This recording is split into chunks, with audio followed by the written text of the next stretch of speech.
Now that you're sitting comfortably, I shall begin.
How long did it take you to learn how to do it?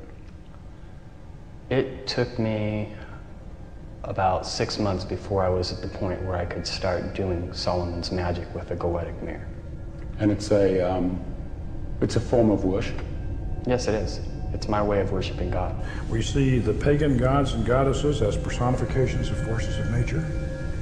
And so we have a whole plethora of entities, and even down into the elements, where we have the gnomes and the earth, and we have the sylphs in the air, and we have the undines in the water, and then we have the salamanders in the fire. So we personify all of the elements and everything. We have a little entity of some kind or another, or a big entity for everything. Solomonic ceremonial magic is basically can be broken down into two divisions. The invocation of the angels, the holy angels, to protect you and inspire you and fill you with the power of God, and then when you've got that mastered, then you set up the dark mirror and the triangle, and then you go for what some people would refer to as the demons. But you use that angelic power that you've already acquired through the crystal ball in the center of the circle and on the altar, and you've got the power of those angels to control the demons that you evoke. You evoke them out of your deep mind.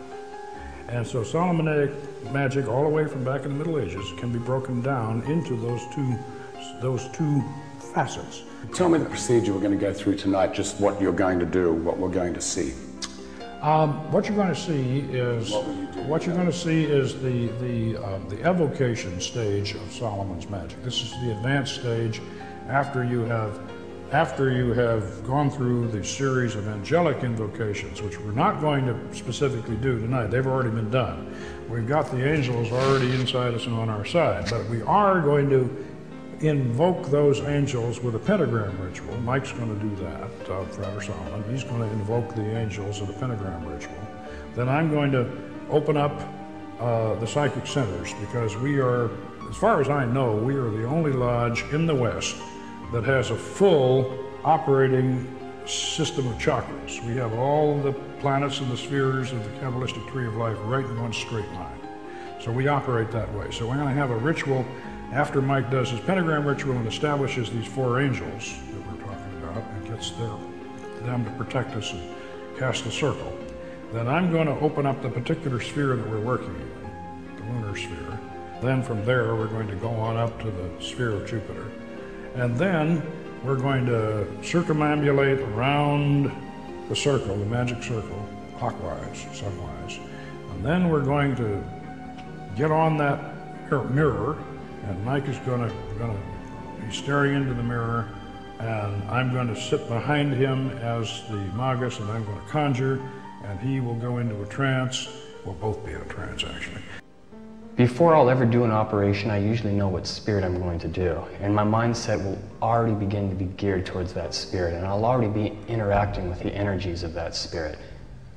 And then by the time I do the operation, the spiritual energies from that spirit will actually come inside of me, to the point that I'll be able to look in that mirror, and my reflection will actually morph into the spirit that I'm having a conversation with.